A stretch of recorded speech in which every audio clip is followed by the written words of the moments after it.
ಆಶೀರ್ವಾದ ಮಾಡು ಮಮ್ಮಿ. ಏನಲೇ ನೀನು ದರಿದ್ರ, ರಾತ್ರಿ ಎಲ್ಲ ಸರಿಯಾಗಿ ಕುಡ್ಕೊಂಡ್ಬಂದು ದೆವ್ವಾಡ್ದಂಗ ಆಡ್ದೆ, ಈಗ ಬಂದು ಆಶೀರ್ವಾದ ಮಾಡು ಮಮ್ಮಿ ಅಂತೆಲ್ಲೋ. ನಾನ್ ದೆವ್ವ ಆಡ್ದಂಗ ಆಡದ್ನ? ಚಾನ್ಸೇ ಇಲ್ಲ ಮಮ್ಮಿ. ಏನ್ ಡಾರ್ಲಿಂಗ್, ನನ್ ಬಗ್ಗೆ ಹೇಳು ಒಂಚೂರು. ರೀ, ರಾತ್ರಿ ಕುಡ್ಕೊಂಡ್ ಬಂದು ಕೂಗಾಡಿ ಈಗ ಕೂಲಾಗಿ ಮಾತಾಡ್ತಿದ್ದೀರಾ? ಕುಡ್ದು ಕೂಗಾಡಿ ಶಾಂತಂ ಪಾಪಂ ಶಾಂತಂ ಪಾಪಂ ನಾನಾ? ಅಲ್ಲ, ನಾವು ಕುಡ್ದಿದ್ವ ಮತ್ತೆ. ಇದ್ರು ಇರ್ಬೋದು. ರೀ, ಬರೀ ಕೂಗಾಡೋದಲ್ಲ, ನನ್ ಮೇಲೆ ಕೈ ಮಾಡಿದ್ರಿ. ಹೆಂಡತಿ ಮೇಲ್ ಕೈ? ಅಪ್ಪ ಆ ಥರದ್ದೆಲ್ಲ ನಾನ್ ಮಾಡಕ್ ಸಾಧ್ಯ ಇಲ್ಲ. ಎಲ್ಲೋ ಒಂಚೂರು ಪ್ರೀತಿ ಜಾಸ್ತಿ ಆಗಿ ಮುಟ್ಟಿ ತಟ್ಟಿ ಮಾಡಿರ್ಬೋದು ಅಷ್ಟೇ. ಅಷ್ಟಕ್ಕೆಲ್ಲ ನೀನ್ ಬೇಜಾರು ಮಾಡ್ಕೋತೀಯ ಚಿನ್ನ. ಹಾಗೆಲ್ಲ ಮಾಡ್ಕೋಬೇಡ. ಈಗ ಟೈಮ್ ಆಯ್ತು ಕೆಲ್ಸಕ್ಕೆ, ಹೋಗಿ ಬೇಗ ಬಂದ್ಬಿಡ್ತೀನಿ. Ready mummy? ನಾನು ನಿನ್ನ ನಂಬಬಹುದೇ? ನಿನ್ನ ಜೊತೆ ಬರಬಹುದೇ? I am perfectly all right right now. ಈಗ ನಾ ಆರಾಮಾಗಿದ್ದೀನಿ ಎಂದೆ. ಆಮೇಲೆ ಐ ಡೋಂಟ್ ನೋ. ನೀವು ಯಾವುದೋ ಕನ್ಸಲ್ಟೆನ್ಸಿ ಕೆಲ್ಸಕ್ಕೆ ಹೋಗ್ತಿದ್ದೀರಲ್ಲ, ಯಾವುದದು, ಎಲ್ಲಿರೋದು, ಆ ಆಫೀಸ್ ಹೆಸರೇನು? ನಾನು ಸುಮ್ಮನೆ ಹಾಗೆ ನಿಮ್ಮ ಆಫೀಸ್ಗೆ ಒಂದಿನ ಬಂದು ಹೋಗೋಣ ಅಂತ ಅನ್ಕೊಂಡೆ, ಅದಕ್ಕೆ ಕೇಳಿದೆ. ಯಾಕೆ ಅಂತ? ನೀನ್ ಯಾಕೆ ಆ ಆಫೀಸಿಗೆ ಬರಬೇಕು? ಯಾಕೆ ನಾವಲ್ಲಿ ಹೇಗ್ ದುಡಿತಿದೀವಿ ಅಂತ ನೋಡೋದಿಕ್ಕ? ನಾವು ಹೇಗ್ ದುಡ್ಡು ಮಾಡ್ತಿದೀವೋ ಹಾಗೆ ನೀನು ದುಡ್ಡು ಮಾಡ್ಕೋಬೇಕು ಅಂತನಾ? ಅಥವಾ ನಾವು ದುಡಿತಿರೋ ಕೆಲ್ಸಕ್ಕೆ ಕಲ್ಲಾಕಕ್ಕ? ಎರಡೂ ಇದ್ರೂ ಇರ್ಬೋದು ಅತ್ತೆ.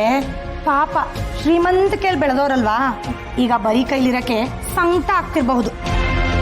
ಲೇ, ಬರೀ ಸಂಕಟ ಅಲ್ಲ ಕಣೆ, ನಾನ್ ದುಡಿತಾ ಇದ್ದೀನಿ ಅಂತಂದ್ಬಿಟ್ಟು ಹೊಟ್ಟೆ ಉರಿ. ಆ ಯಮ್ಮಂಗೆ ಹೊಟ್ಟೆ ಉರಿ. ಉರ್ಕೊಂಡ್ರೆ ಉರ್ಕೊಳ್ಳಿ ಬಿಡ್ರಿ, ನೀವೆಲ್ಲ ತಲೆ ಕೆಡ್ಸ್ಕೋಬೇಡಿ. ಅದಕ್ಕೆ ತಲೆ ಕೆಡಿಸ್ಕೋಬೇಕಾಗಿರೋದು ಅವರಲ್ಲ, ನೀವು. ರಾತ್ರಿ ಗಂಡ ಕುಡ್ಕೊಂಡು ಬಂದು ಹೊಡೆದ್ರು ಏನೋ ಗೊತ್ತೇ ಇಲ್ಲ ಅನ್ನೋ ಹಾಗೆ ಇವಾಗ ಅವ್ರನ್ನ ಕಳಿಸ್ಕೊಡ್ತಿದ್ದೀರಲ್ಲ, ಇದು ಸರಿನಾ?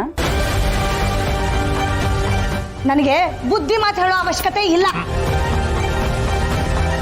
ಇವರು ನನ್ನ ಗಂಡ, ದುಡಿತಾರೆ, ಕುಡಿತಾರೆ, ಹೊಡಿತಾರೆ, ಏನಾದ್ರೂ ಮಾಡ್ತಾರೆ. ಅದೆಲ್ಲ ನಿನಗ್ ಯಾಕೆ? ಯಾಕೆ? ಗಂಡ ಹೆಂಡತಿ ಅನ್ಯೋನ್ಯವಾಗಿದ್ರೆ ಅದನ್ನ ನೋಡಕ್ಕಾಗಲ್ಲ ಅನ್ಸುತ್ತೆ ಪಾಪ. ಲೇ ಲೇ ಲೇ ಧನಲಕ್ಷ್ಮಿ, ನನ್ನಂತ ಅದೃಷ್ಟವಂತ ಇನ್ಯಾರೂ ಇಲ್ಲ ಕಣೆ. ಪ್ರಪಂಚದ ಎಲ್ಲ ಗಂಡಸರು ನಿನ್ನಂಥ ಮನಸ್ಥಿತಿ ಇರೋ ಹೆಂಡತಿ ಸಿಕ್ಬಿಟ್ರೆ ಫುಲ್ ಹ್ಯಾಪಿ ಕಣೆ. ಅಯ್ಯೋ, ಐ ಲವ್ ಸಿಯೋ. ವಂದನ ಸ್ವಲ್ಪ ಆಗಾಗ ಗಾಬರಿ ಆಗಿರ್ತಾಳೆ ಅನ್ನೋದು ಬಿಟ್ರೆ ನಮ್ಗೆ ಇಷ್ಟೆಲ್ಲ ನಡೆದಿದೆ ಅಂತ ಗೊತ್ತೇ ಆಗ್ಲಿಲ್ಲ. ಸುರೇಂದ್ರ, ಇದೆಲ್ಲ ತಾತ್ಸಾರ ಮಾಡುವಂಥದ್ದಲ್ಲ. ನಾವ್ಯಾಕೆ ಒಂದ್ಸಲ ಡಾಕ್ಟರ್ನ ಕರೆಸ್ಬಾರ್ದು? ಡಾಕ್ಟ್ರ?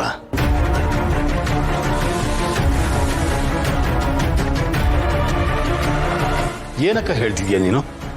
ನೀನೇ ಹೇಳ್ದಿಯಲ್ಲ ಯಾವುದೋ ಸ್ಟ್ರೆಸ್ಸಿಗೆ ಈ ರೀತಿ ಆಡ್ತಾ ಇರ್ಬೋದು ಅಂತ.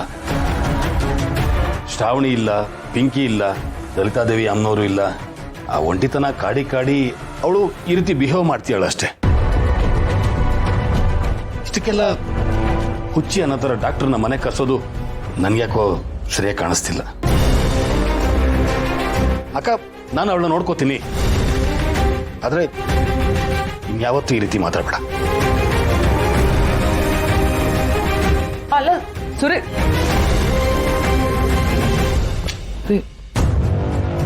ನಾನೀಗ ಅಂಥದ್ದು ಏನ್ ಹೇಳಿದೆ ಅಂತ ಇವನು? ವಂದನಾನ ನಾನು ಸ್ವಂತ ತಂಕಿಗಿಂತ ಹೆಚ್ಚಾಗಿ ನೋಡ್ಕೊಂಡಿದ್ದೀನಿ.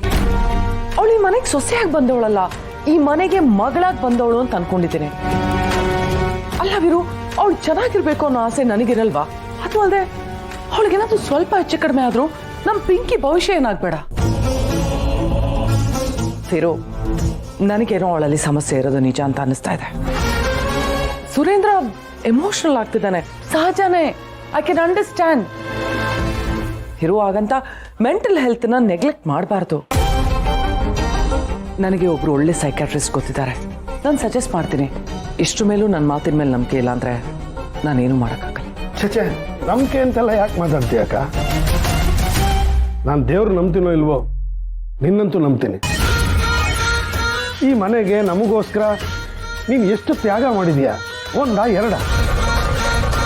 ನೀನು ಹೇಳೋದು ಸರಿನೇ, ಆದರೆ ಸುರೇಂದ್ರ ವಂದನನ ತುಂಬ ಪ್ರೀತಿ ಮಾಡ್ತಾನೆ. ಅವನಿಗೆ ಸಿಟ್ಟು ಬಂದಿರುತ್ತೆ.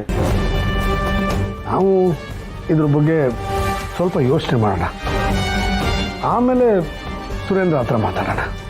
ಹಾಗಿದ್ರೆ ವಂದನಾಗೇನೋ ಸಮಸ್ಯೆ ಇದೆ ಅಂತ ನೀನಾದರೂ ನಂಬ್ತೀಯಲ್ಲ ವೀರು? ನೀನು ಹೇಳಿದ್ಮೇಲೆ ನಂಬಲ್ಲ ಅನ್ನೋಕ್ಕಾಗತ್ತಾ ಅಕ್ಕ? ಎಲ್ರಿಗೂ ಒಳ್ಳೇದನ್ನೇ ಬಯಸೋಳು ನೀನು. ಹಾಗೆ ವಂದನಾಗೂ ಒಳ್ಳೇದಾಗಲಿ ಅಂತ ಹೇಳ್ತಾ ಇದೀಯಾ. ಮುಂದೇನು ಮಾಡೋದು ಅಂತ ಯೋಚನೆ ಮಾಡೋಣ. ಇಷ್ಟು ಹೇಳಿದೆಯಲ್ಲ, ನನಗಿಷ್ಟೇ ಸಾಕು ಬಿಡು. ನೀನೊಬ್ಬ ನನ್ನ ಮಾತನ್ನು ನಂಬಿದ್ರೆ ಸಾಕು. ಆ ವಂದನಾ ಹುಚ್ಚಿ ಅಂತ ನಾನು ಪ್ರೂವ್ ಮಾಡ್ತೀನಿ. ಆಮೇಲೆ ಅವಳಾಗೆ ಬಂದು ನಿಜ ಹೇಳಿದ್ರು ಯಾರು ನಂಬದೇ ಇರೋ ಹಾಗೆ ನಾನು ಮಾಡ್ತೀನಿ. ಹಲೋ, ನೀವು ದಿನಕರ್ ಅಲ್ವಾ? Private detective. ನಾನು ಶ್ರಾವಣಿ ಮಾತಾಡ್ತಾ ಇದ್ದೀನಿ, ವೀರೇಂದ್ರ ಸರ್ ದೇಸಾಯಿ ಅವ್ರ ಮಗಳು. ಹಾ, ಗೊತ್ತಾಯ್ತು. ಹೇಳಿ ಮೇಡಮ್, ಏನು ವಿಷಯ? ಅದು ನಮ್ಮ ಮನೆಯಲ್ಲಿ ಕಾಂತಮ್ಮ ಸುಂದರ ಅಂತ ಅಮ್ಮ ಮಗ ಇದ್ದಾರೆ. ಅವ್ರ ಡೀಟೇಲ್ಸ್ ಎಲ್ಲ ನಾನು ನಿಮ್ಗೆ ಕಳ್ಸ್ಕೊಡ್ತೀನಿ. ಅವರು ಪ್ರತಿದಿನ ಕೆಲಸಕ್ಕೆ ಅಂತ ಮನೆಯಿಂದ ಹೊರಗಡೆ ಹೋಗ್ತಾ ಇದ್ದಾರೆ, ದುಡ್ಡು ಮಾಡ್ತಾ ಇದ್ದಾರೆ. ಆದ್ರೆ ಅವ್ರು ಎಲ್ಲಿಗೆ ಹೋಗ್ತಿದ್ದಾರೆ, ಏನ್ ಮಾಡ್ತಿದ್ದಾರೆ, ಎಲ್ಲಿಂದ ದುಡ್ಡು ಬರ್ತಿದೆ, ಈ ಎಲ್ಲ ವಿಷಯ ನೀವು ತಿಳ್ಕೊಂಡು ನನಗೆ ಅಪ್ಡೇಟ್ ಮಾಡಿ. ಖಂಡಿತ ಮಾಡ್ತೀನಿ ಮೇಡಮ್. ಏನಾದರೂ ಕ್ರಿಮಿನಲ್ ಬ್ಯಾಕ್ಗ್ರೌಂಡ್ ಇದೆಯಾ? ಅಯ್ಯಯ್ಯೋ, ಇಲ್ಲ ಇಲ್ಲ, ಹಾಗೆಲ್ಲ ಏನಿಲ್ಲ. ಅವರು ಫ್ಯಾಮ್ಲಿನೇ, ಸ್ವಲ್ಪ ಫ್ಯಾಮಿಲಿ ಇಶ್ಯೂಸ್ ಅಷ್ಟೇ, ಇನ್ನೇನಿಲ್ಲ. ಅವ್ರು ಯಾವತ್ತೂ ಕೆಲಸ ಮಾಡಿದವರಲ್ಲ. ಆದ್ರೆ ಈಗ ಇದ್ದಕ್ಕಿದ್ದ ಹಾಗೆ ಕೆಲ್ಸಕ್ಕೆ ಹೋಗ್ತೀವಿ ಅಂತ ಹೋಗಿ ಒಂದಿಷ್ಟು ದುಡ್ಡು ಮಾಡ್ಕೊಂಡ್ ಬರ್ತಾ ಇದ್ದಾರೆ. ಅದು ಹೇಗೆ ಅನ್ನೋದು ನನಗೆ ಗೊತ್ತಾಗ್ಬೇಕು. ಅಕಸ್ಮಾತ್ ದಾರಿ ಸರಿ ಇದ್ರೆ ನನಗೇನು ಪ್ರಾಬ್ಲಮ್ ಇಲ್ಲ. ಒಂದ್ ವೇಳೆ ದಾರಿ ಏನಾದ್ರೂ ತಪ್ಪಿದ್ರೆ ಸಾಕ್ಷಿ ಸಮೇತ ನನಗೆ ಎಲ್ಲ ಡೀಟೇಲ್ಸು ಬೇಕು. ಖಂಡಿತ ನಿಮಗೆ ಅಪ್ಡೇಟ್ ಮಾಡ್ತೀನಿ ಮೇಡಮ್. ಆದಷ್ಟು ಬೇಗ ಅಪ್ಡೇಟ್ ಮಾಡ್ತೀನಿ. ಅವ್ರ ಫೋಟೋಸ್ ಮತ್ತು ಡೀಟೇಲ್ಸ್ನ ಕಳಿಸ್ಕೊಡಿ ಮೇಡಮ್. ಸರಿ, ಮತ್ತೆ ನಿಮ್ಮ ಫೀಸ್ ಏನಿದೆ ನಾನು ಅದನ್ನು ಪೇ ಮಾಡ್ತೀನಿ. Thank you madam. ಎಲ್ಲ ಇನ್ಫಾರ್ಮೇಷನ್ ಸಿಕ್ತಿದ್ದಾಗೆ ನಿಮಗೆ ಕಾಲ್ ಮಾಡ್ತೀನಿ. Okay okay, thank you. ಇವ್ರ ದುಡ್ಡಿನ ಆಸೆಗೆ ಬಿದ್ದು ಏನಾದರೂ ತಪ್ಪು ಮಾಡಿ ಈ ಮನೆ ಹೆಸರಿಗೆ ಕಳಂಕ ತರದೇ ಇದ್ರೆ ಸಾಕು. ಏನು ಮಾಡ್ತಿದ್ದಾರೋ ತಿಳ್ಕೊಳ್ಳೋಣ.